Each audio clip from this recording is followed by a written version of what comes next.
Welcome once again to Conversations That Matter podcast. I'm your host, John Harris, as always, here to talk about what I believe is an important issue, an issue that's affected so many of you out there. If you're from a liberal state, I've lived in a liberal state for years. I'm in New York actually right now as I record this.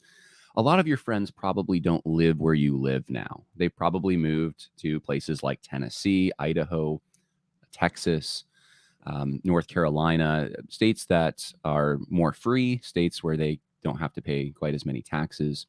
And this has, of course, affected my relationships. But if you're living in one of those states, you've had an influx of people from California and New York and other parts of the Pacific Northwest and the Northeast. And so you're probably watching your community change significantly. And I haven't really talked about this much on the podcast, but some people call this the Great Sort. And today I want to explore, why is this happening? Should we be part of it? Should you try to take a stand where you live, or should you move? We're going to just explore the dynamics of it. Where is this going? What does the future look like as a result of this, politically, socially? So with me to discuss this is my friend Josh Abatoy. Josh Abatoy is the managing director of New Founding.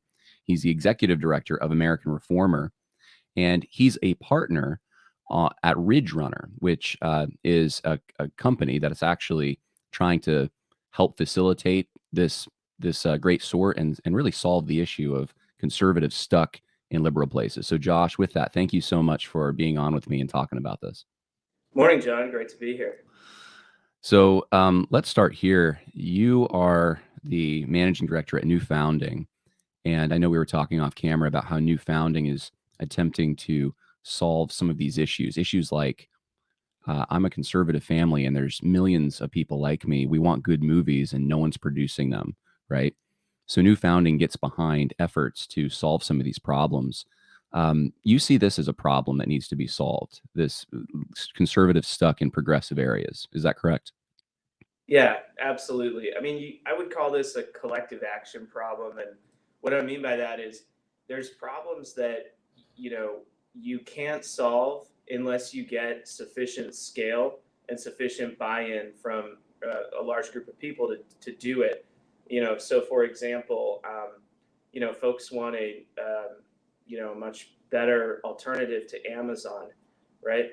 But the scale that you need with the economic efficiency that comes from making tons of sales and being able to negotiate bulk discounts, and even standing up a website that kind of has all the product coverage that people need, right? There's a massive scale involved in an effort like that. That's an example of like a very, very tough collective action problem.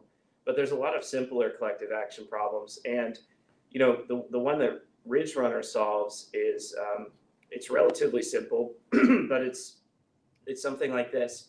You might work remotely and have a decent income, but you're stuck in a spot where you don't really trust your neighbors. Maybe it's a high crime area. Maybe you don't like the politics of the state or the local government.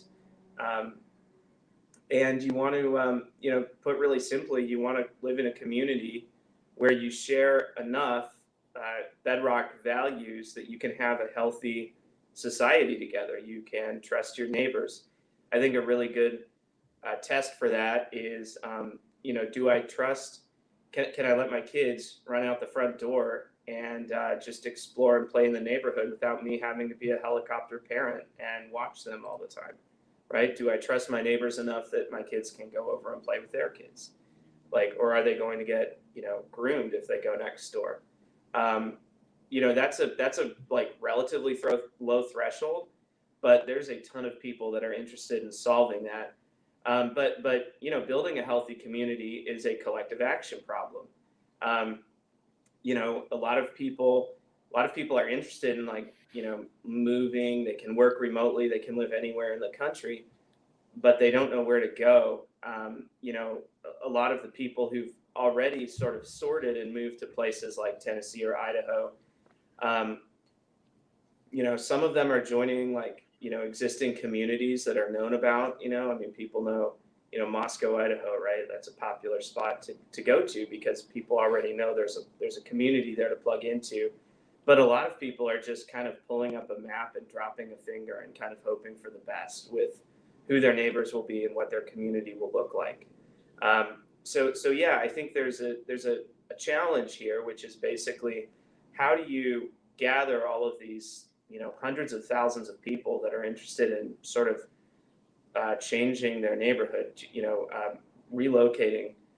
How do you gather them and sort of plant a flag in one place and bring them to the same area, so that they can, create a healthy neighborhood together?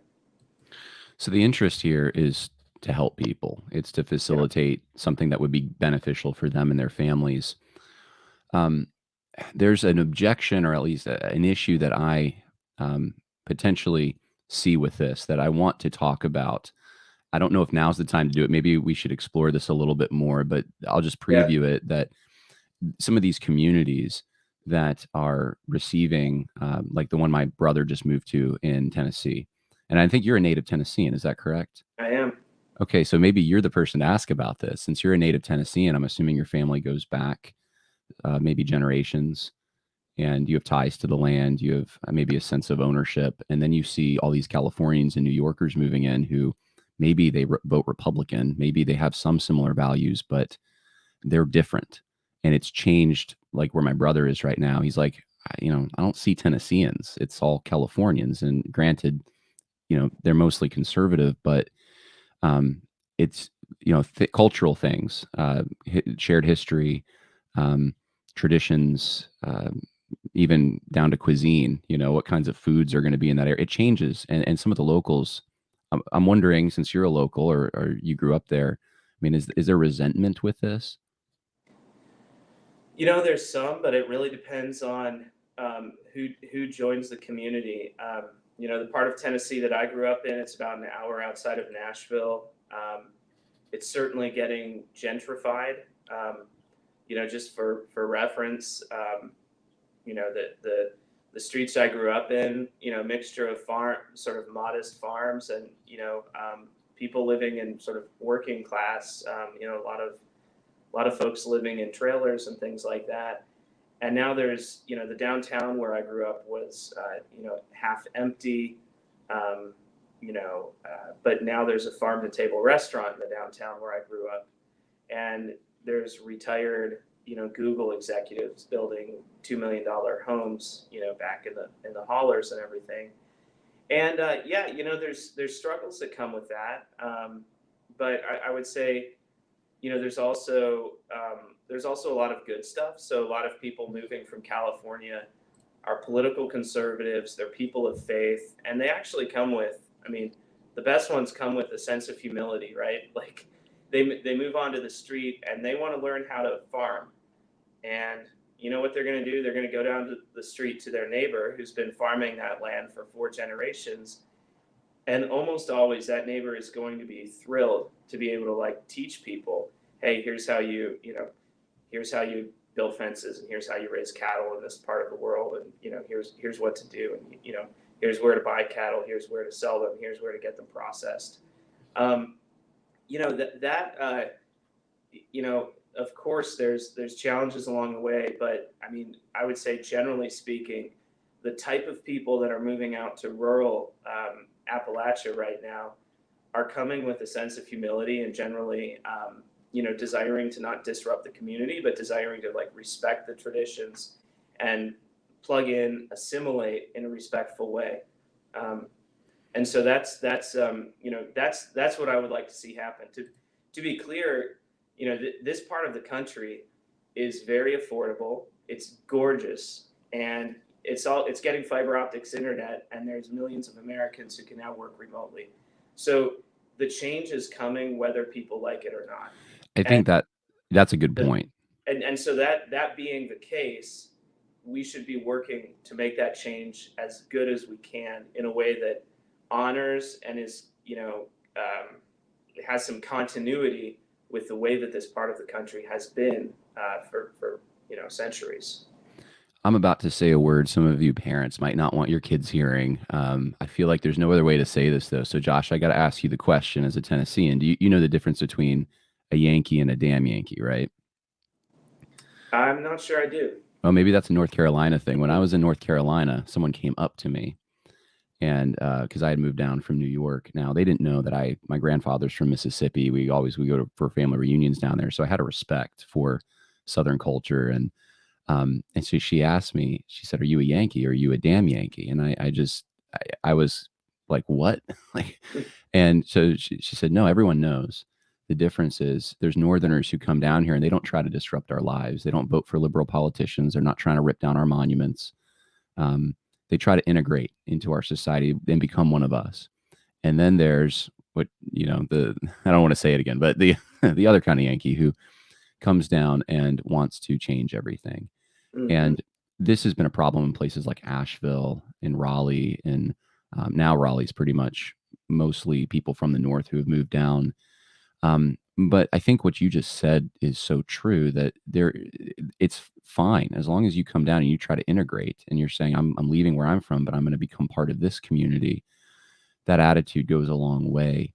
And that's really, I think, what I was hoping you would say and hit on, because that's what I want people who do move from these liberal states to at least take into account. It's not just the fact that you vote Republican. There's other things too involved in this.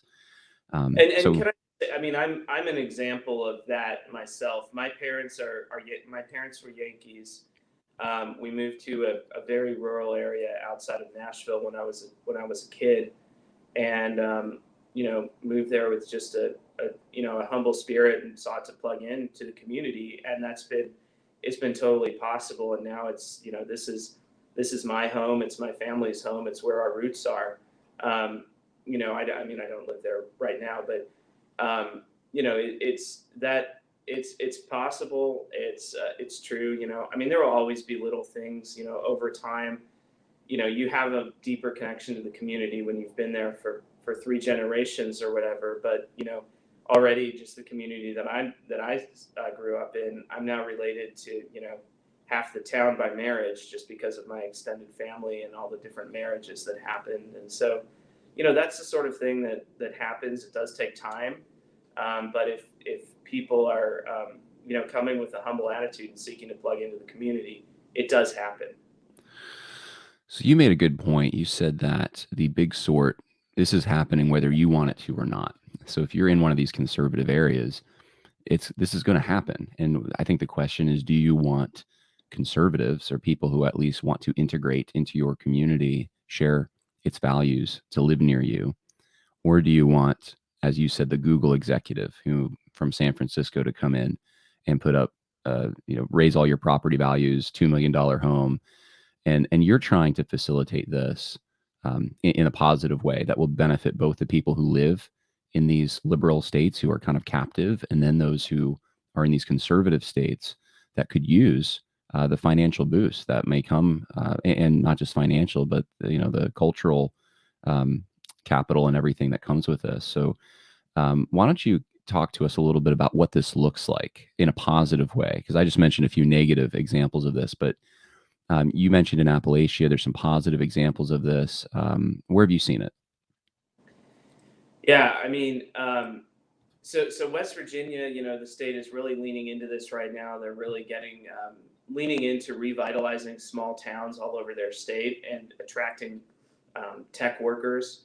Obviously you see this in Moscow, Idaho, different area, different kind of context, but they've got all these blue state refugees essentially flocking to Moscow, Idaho, and it's to the point where they've now planted a flag on Main Street in that city. I mean, the shape of the community there is oriented around people with families and who share traditional values.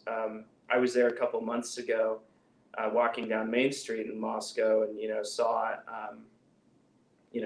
there was a restaurant that was packed with parents, and there was like a playground, that the kids were all playing in while the parents were, I don't know, having date night or whatever.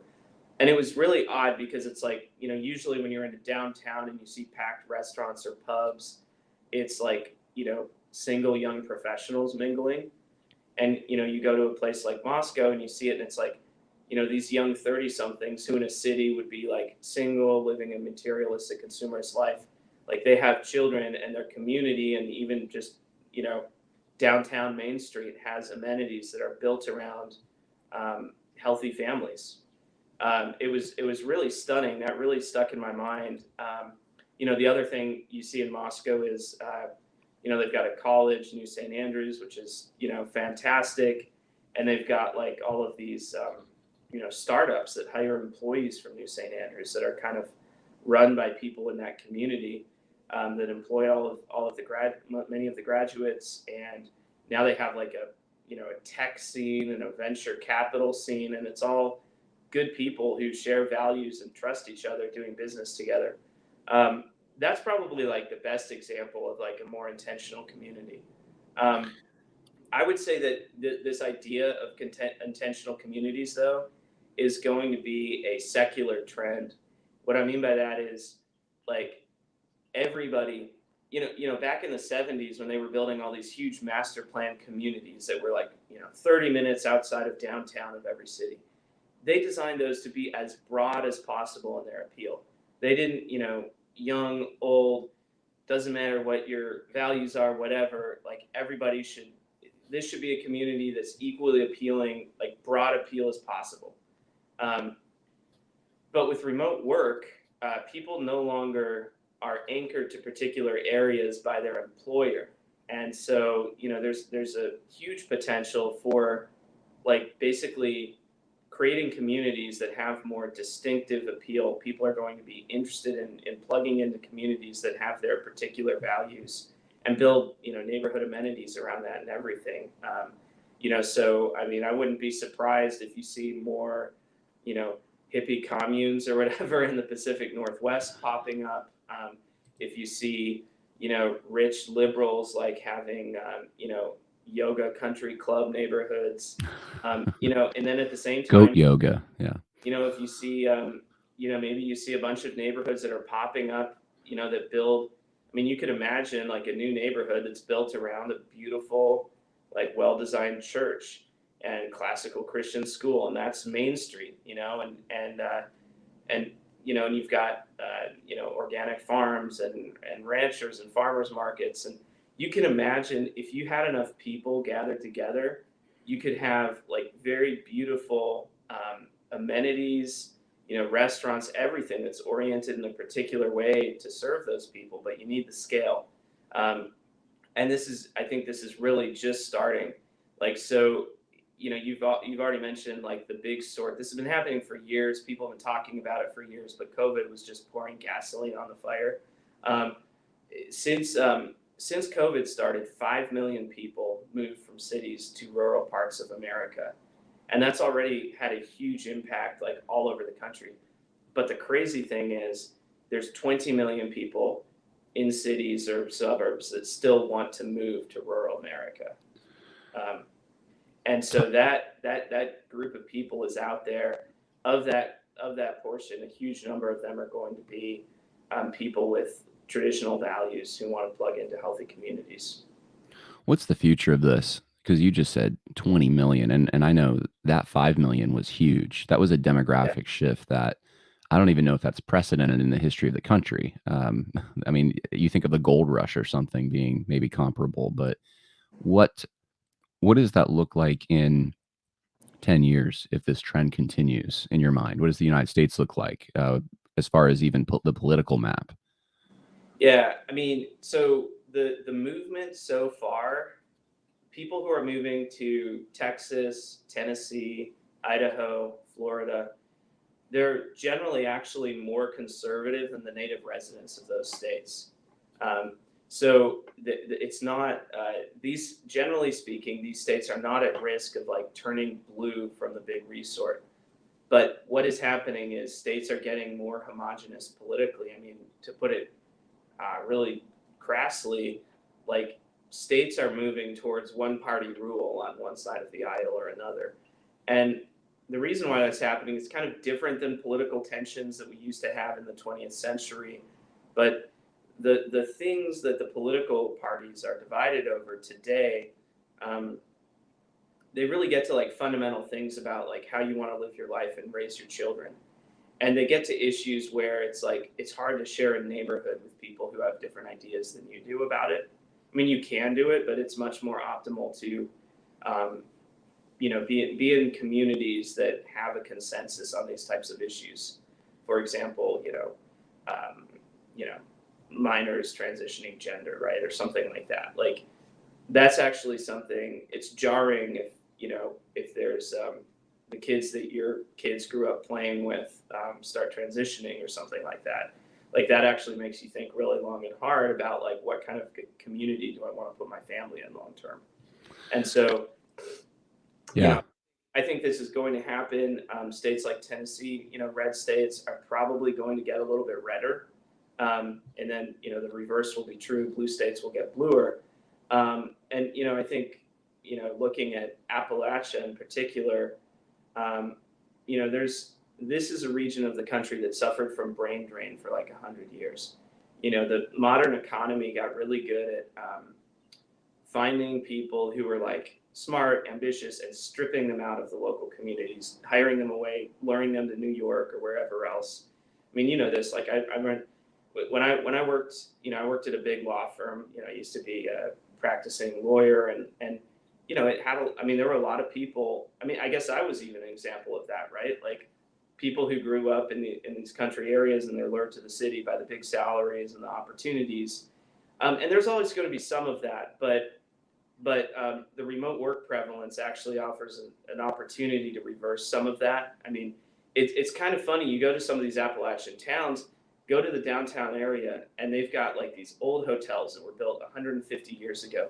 Maybe they've got a beautiful church that today would cost like $10 million to build. Nobody has any money anymore, but you look around and you're like, man, there used to be like, this used to be like there was like local elites. They had business going, like, and the fact of the matter is, a lot of the like basically the national economy and the global economy stripped local elites out of these small towns like all over Appalachia, of course the demise of the coal industry has also really hurt Appalachia economically. Putting prisons all over the place that don't help your economy. Yeah. Right. Yeah. So I think you're going to see small towns all over Appalachia get gentrified in the next 10 to 20 years. I think that's almost a certainty. And the hope is they don't all turn into Asheville. Right? There's a hillbilly driving his truck right now, Josh, who almost went off the side of the road when you said that his community is going to be gentrified. He doesn't want a farm to table hippie restaurant down the street from him. So, it's interesting what you're saying about Tennessee. I think you said Idaho and Texas becoming redder.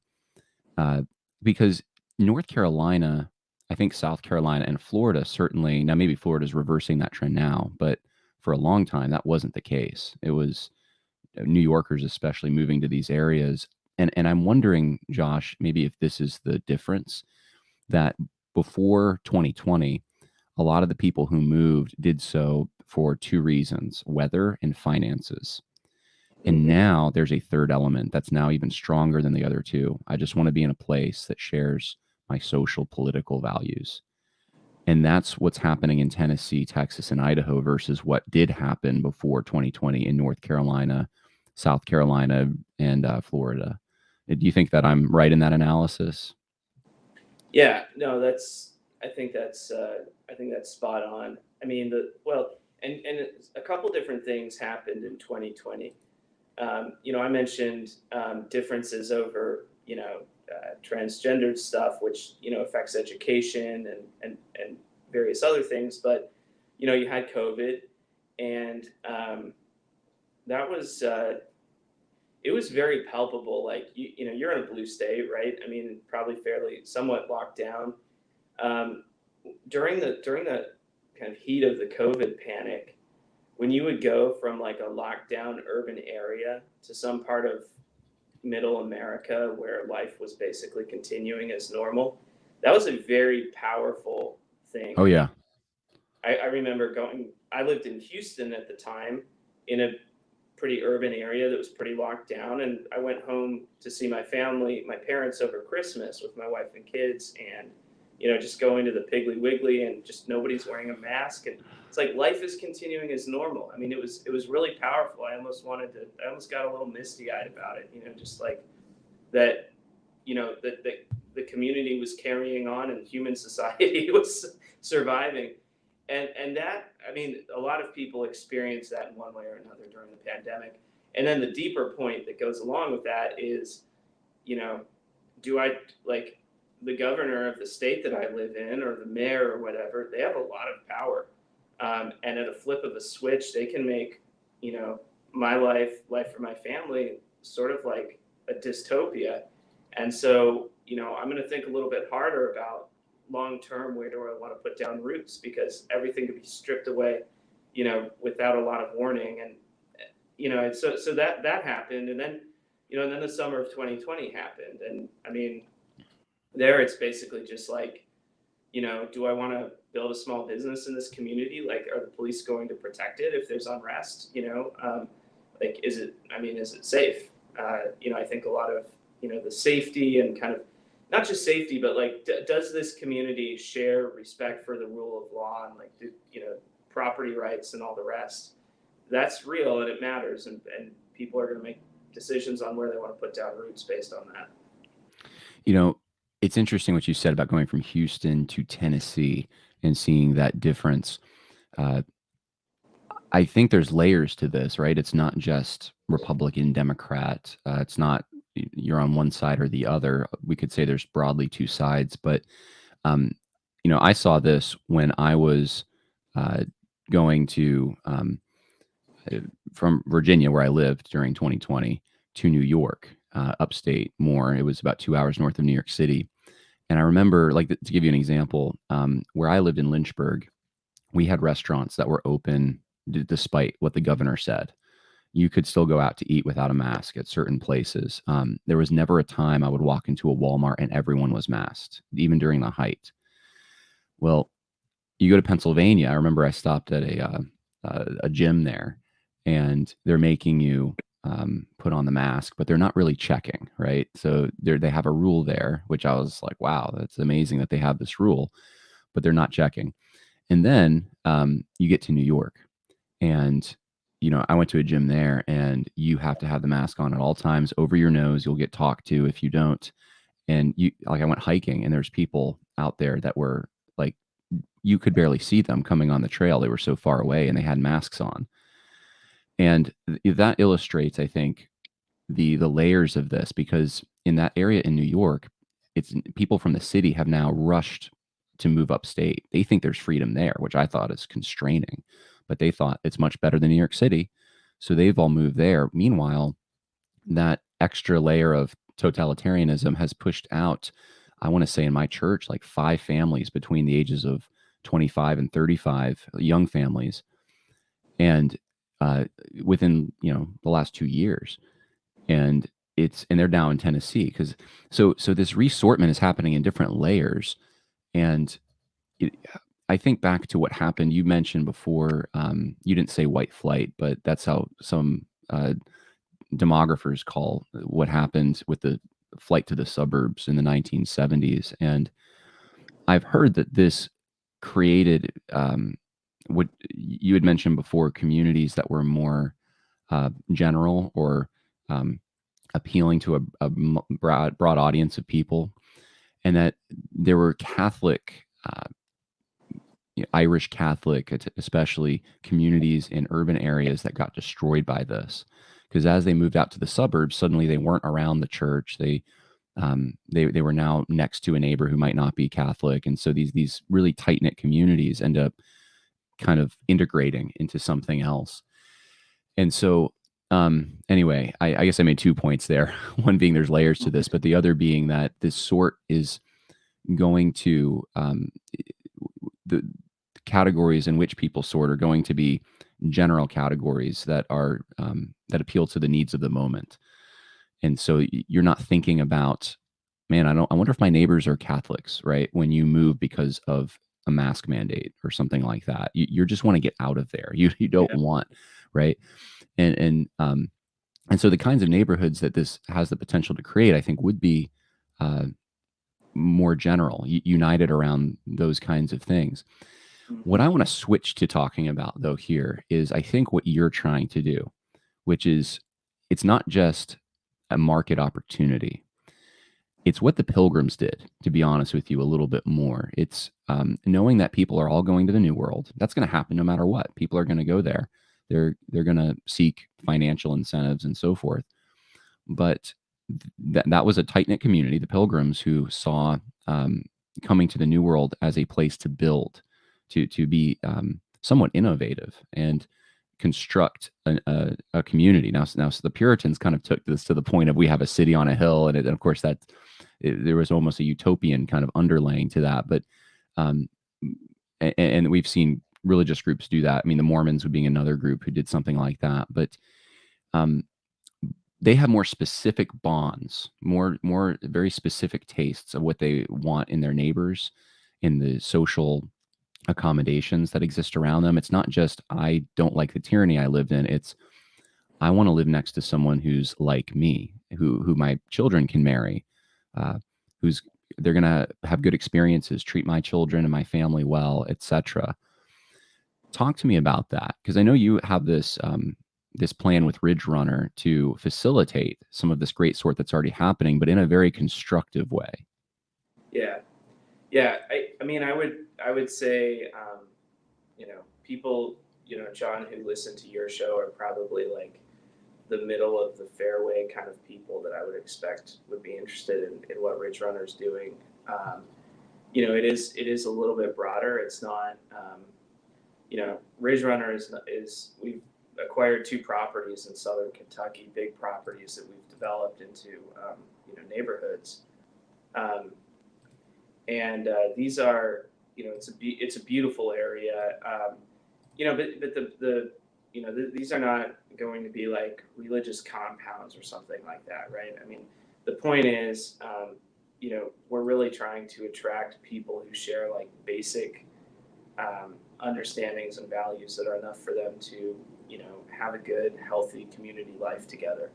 Again, I think the test is, do you want to be around neighbors that you trust for your kids to go over their house and play there, right? Like, do you want to live in an area where your kids can go out the front door without constant supervision, or go to the public library in town without, being hovered over because there's grooming material on the shelves? That's the test. I expect that, most of the people that are going to move out here are going to be, Protestant Christians, probably a lot of Reformed folks, certainly open to more than just folks like that. But, I think, again, what we really want is just some shared understanding on some really basic stuff that allows people to share a political community together. I'm showing people, you can probably see it, Josh, some pictures of these properties. I mean, how many acres, or I don't know is it acres or square miles? How much property is there? You're showing right now this neighborhood called the Bend on the Cumberland River. I mean, this is a gorgeous. The whole property is about 200 acres. We've got on sale phase 1 of that development. On the picture you're showing, John, if you can. I'll go back. Yeah, so if you see, there's the river sort of bends in kind of a U shape there, and you see the green field with the road running through it. That's phase 1. I want to say it's something like 80 acres. Don't quote me on that altogether, but we've got the listing on the website. We've cut it up into 50 lots. Your basic lot is about 3/4 of an acre on the river. The Cumberland River in this part of the world is just gorgeous. It's clean. It's fast moving. It's not in a floodplain, so you can build your home, 30, 40 feet above the river, and clear the bank, looking right down to the water. Throw a line in the water while you're having coffee. No train derailments. No, there are no train derailments, and this is not in the Ohio River watershed, so that's good. Count your blessings on that. But you can. I mean, the cool thing about this is like you can put a boat in the water and you could go down to Nashville or go to the Mississippi River, or the ocean from here. But at the same time, it's so tucked away and rural at this part of the river, and you can get 3/4 of an acre lot, like prime river frontage. There's almost nowhere in the country with river frontage this beautiful, and it's like $45K. There's almost nowhere in the country where you're getting a price point like that. So yeah, we're super excited about this one, and I think the even bigger thing is like, it's an opportunity to do it with people who share values. And so, this one's really cool. That's important because this one is the lots are smaller. Once it gets built out, your riverfront lots, it's going to feel more like a residential neighborhood. And so, having good people buy in is extremely important here. And if Yeah, you're into fishing, I mean, I'm assuming I did not to, yeah. detour too much here, but what is there, like bass, catfish? Bass, catfish. This part of the river is actually some of the best trout fishing east of the Mississippi. So Really? yeah, and it's also between two world-class lakes that are both about 15 minutes away: Cumberland Lake and Dale Hollow Lake. Dale Hollow currently has the national record-setting smallmouth bass that came out of it, and Hmm. then Cumberland is also a premier fishing lake, both largemouth and smallmouth bass. Yeah, I mean, it's for fishing. It's a total paradise. The hunting is great too. The whitetails are huge, Oh plentiful. man. You can go an hour east actually in Kentucky and shoot elk if you want to, because they've been reintroducing elk. No way. Are you Yeah, serious? if you can get a tag, it's competitive. Yeah. There's black bear Wow. in the area. There is a black bear season. So it's the no. I mean, the hunting and fishing opportunities are just fantastic out there. So Yeah. No, that's amazing. This is in Kentucky, where I think you had told me it's not as many had moved to Kentucky as had yeah, to Tennessee, Idaho, Texas. So the property values didn't skyrocket as high. So there's still opportunity there. And you're wanting to help facilitate a community that is, you said not, well, I'll let you define it. It's not a cult, obviously, or like but but you want Christians. What do you want? yeah, I certainly want people who are either, primarily I want Christians, or at a minimum people who respect Christian values and are happy to be in a community that's generally Christian in character. I want, people who are political conservatives. I think a lot of this is going to, it's going to work really well for someone who's in a city, can work remotely, and wants to move out to one of the most beautiful parts of the country, and still have the fiber optics internet and things like that. I mean, this is one of the things that we're doing is, we don't buy a property unless it has fiber optics or has a roadmap to get fiber optics pretty quickly. I think a lot of the folks that are going to be moving out are going to be working remotely and are going to need high-speed internet to be able to conduct their business. So that's the Bend at Cumberland River. We've got 1 gig internet that we paid for actually to bring it out. It's coming in mid-year, and so it's you're in the beautiful, very remote area, but you've got that at your fingertips. Let me ask you this. People are going to want to know, how do you ensure that the neighbors that I have, that what happened Yeah. in, let's say, Raleigh isn't going to happen here? Um, is the way you vet talking about this on shows like this, advertising specifically in places those kinds of people are going to be consuming content, or is there another way?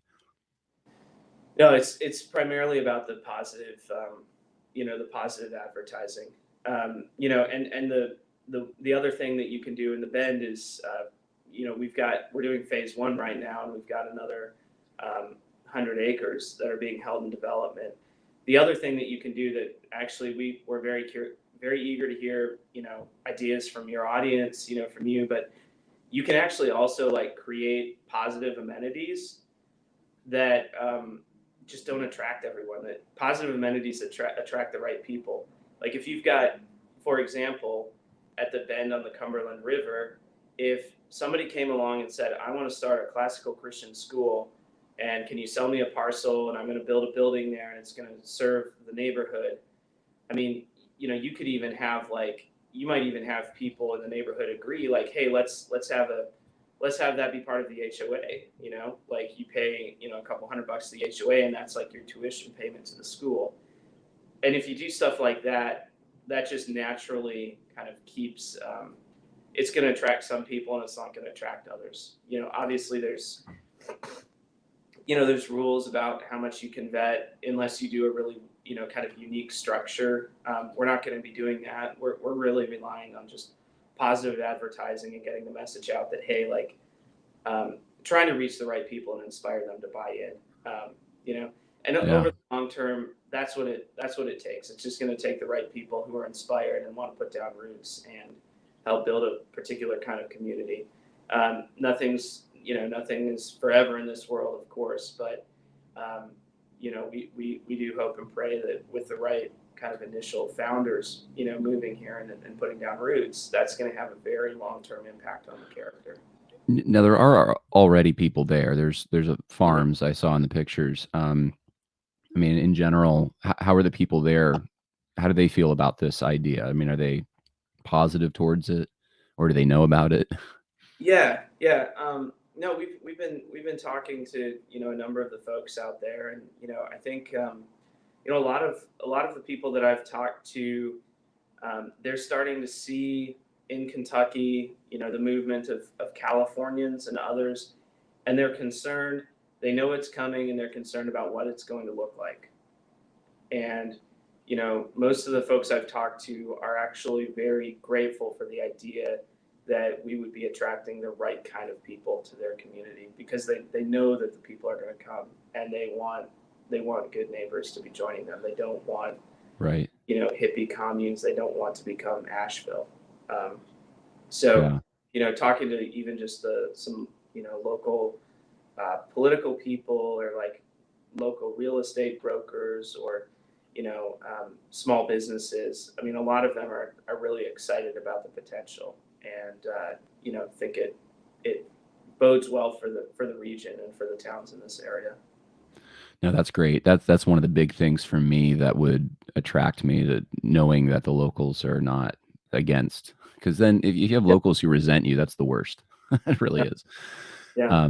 And so, no, this is a pretty interesting opportunity. I would wonder, like, if you get a plot of land, 45K, let's say, but how many acres is that? 3/4 of an acre. 3/4 of an acre for 45K, and then you want to put a house on that. I mean, do you have contracts with builders who would come in? And because some of the places near me that I've seen city people coming up from, you have like I think they're called the Toll Brothers, but they put up these houses, right? They all look the same. It's kind of bland. So what are you guys doing as far as that goes? Yeah, we've got a lot of custom builders in the area that we can put people in contact with, and then we're trying to, we're working with Honest Abe, which is one of the largest log cabin manufacturers in the country. We're trying to see if we can structure a deal there. Not done yet, but we would like to explore a relationship where their national headquarters is like 40 minutes down the street from where we're doing our stuff. Build beautiful custom log cabins.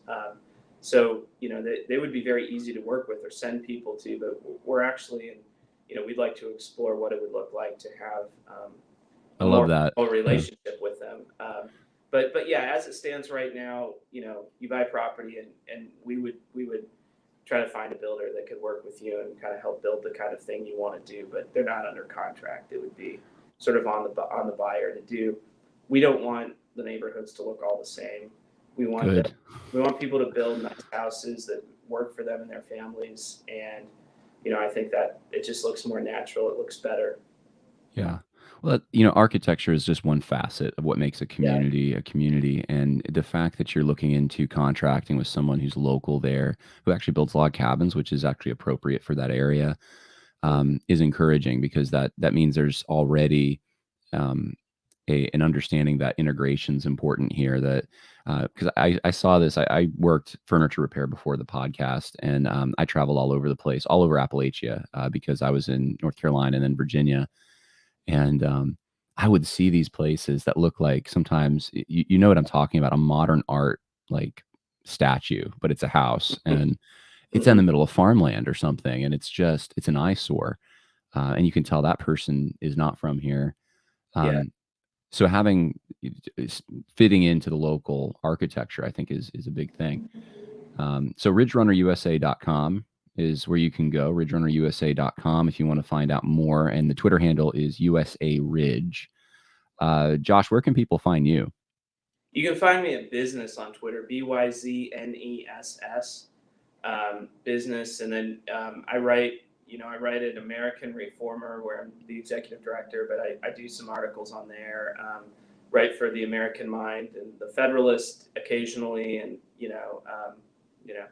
but yeah, Twitter is where I do most of my stuff. So yeah. Cool. Well, check Josh out. Follow him if you're on Twitter, and check out Ridge Runner USA if this is something that appeals to you. I know for me, it's like when you start talking about the fishing and hunting, my wheels are turning. And gardening. I mean, it's just. I mean, I should have probably asked that earlier, but the soil's conducive for growing things as well. Yeah, it is. It's a lot of corn, tobacco, soy. Those are sort of the main products. If it tells you anything, there's a bunch of Amish and Mennonites moving into this area. Pennsylvania is getting crowded, and so a lot of them are moving to the area, which usually when the Amish move to a particular area, it's like an indicator that the soil's good, So yeah, it's hilly, so it's not going to be like Indiana where you have 500 acres of flat land in a cornfield. The fields are much smaller. They're like valleys and river bottoms and things like that. But the soil is incredibly fertile. You'll have a 100-acre field, not a 1,000-acre field. Right. Because I of hear how you. it is, but that also makes it more beautiful, and it also keeps out like the big agriculture. Most of the people in this area are just small family operated farms. You don't get the major corporate farm agribusiness. Yeah. Well, I love it, Josh. That's great. Well, again, people check out ridgerunnerusa.com. Thank you for joining me, Josh, and talking about this. Helpful. Yeah. God bless.